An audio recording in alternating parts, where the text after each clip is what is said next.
Good afternoon.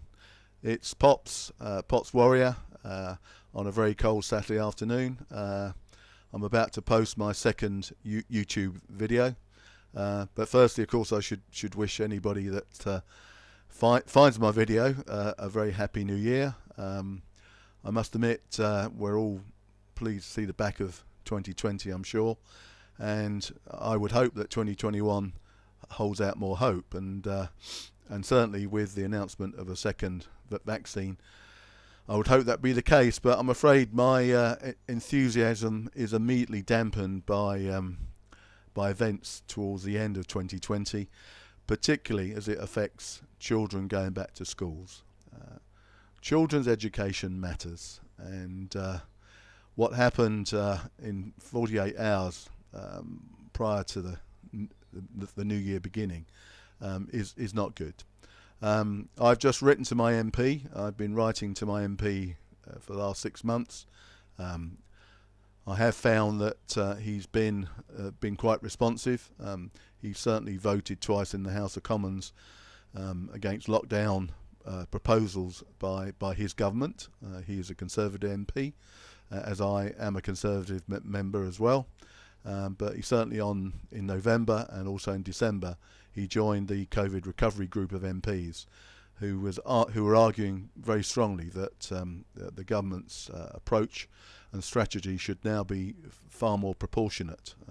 Balance has always been an issue, but over time that balance has only gone one way, in my view. So here we were at the end of 2020, and it's quite clear that yet again swathes of a large majority of parents who wanted their children to return to school this coming week were again not being heard and even not even considered. And even the views of Michael Gove, who appeared for a couple of days on mainstream TV, saying that the government was committed to all the schools returning back when the term starts on the 4th or 5th of January, and that didn't happen. And yet again, we've had a situation where government ministers, even the PM, sounds very optimistic and seems to be taking a very definite and positive line about a matter. And then when we get to the decision point, yet again they capitulate to what we seem to have now as a new political force called SAGE, or Public Health England. And as with Christmas, very very soon afterwards we got over that time. Various scientists and professors, and Professor Whitty and Patrick Vallance started to comment about schools. Was it wise for schools going back? And gradually the rhetoric gets beefed up, and we start hearing all the very emotive language, which is very difficult to resist. Like the NHS is in meltdown, and we're in the eye of a storm, and then of course we're presented with many NHS key workers, frontline workers, who are telling us how bad it is in our hospitals, and it's very difficult to put that to one side. However, when it comes to our children's education, I'm sure that most parents would agree and want for their children to be educated, and the best place to be educated is in a classroom and in front of a teacher. And that isn't going to happen. Primary schools in most of London, in the southeast, and other parts of the southeast are not going to return, and I just think this is terrible. Parents, a lot of parents can't deal with remote learning. Some of their households are not appropriate. That they haven't got the capability in terms of equipment to enable remote learning. But we hear all this all the time, and along with many other problems of lockdowns, but you know, in the end, there's only ever one result, and this is yet again the same. I must admit that I don't quite understand why, in terms of, you know, vaccination, I can't understand why the Joint Committee on vaccination and inoculation can't put teachers in particular at the more at the front of the queue in terms of having a vaccine. Surely that would help.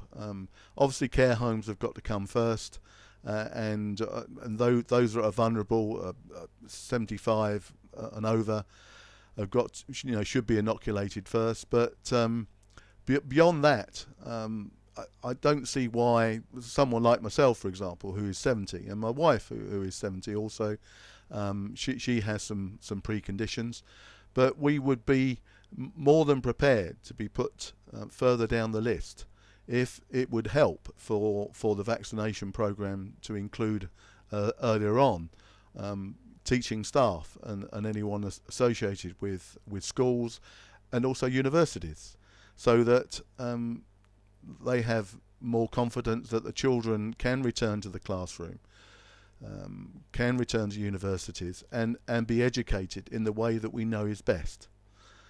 So I would like to, and I have done with my MP, suggest, you know, why can't the government, you know, consider this? Because surely this is the best way forward. The only place for children really to be educated, you know, properly is in school. So that's my theme of today, and that's the content of my letter to my MP. Let's see how he responds. I'm sure my next video will be quite soon, because another battleground is definitely forming, and that's the one of how many of the population, what percentage of the population needs to be vaccinated to then be able to persuade the scientists and SAGE that lockdown restrictions are not needed. I started to hear only 60% of the population needs to be vaccinated, and that gradually is creeping up to 70, 80, and I've even heard 90% of the population needs to be vaccinated before there's any herd immunity at all, and before certainly there won't be a need for any lockdown restrictions. That tells me that the PM's optimistic view, yet again, of Easter is not going to be achieved, and we're going to be talking about the summer and perhaps even later. And quite frankly, from all the different aspects that we hear on mainstream media day in, day out about the effects of lockdown, mainly the economy, but many other aspects as well, it can't be later or much later than Easter. So that, I'm sure, will be the subject of my next video. Still, I'll say goodbye for now, and hopefully you do locate this video, and hopefully it will encourage you to vote. Sorry, not to vote, but to contact your MP, because I think that's an important thing to do. It's your democratic right to write to your MP. You can find the postal address and email addresses quite easily online. So, bye for now.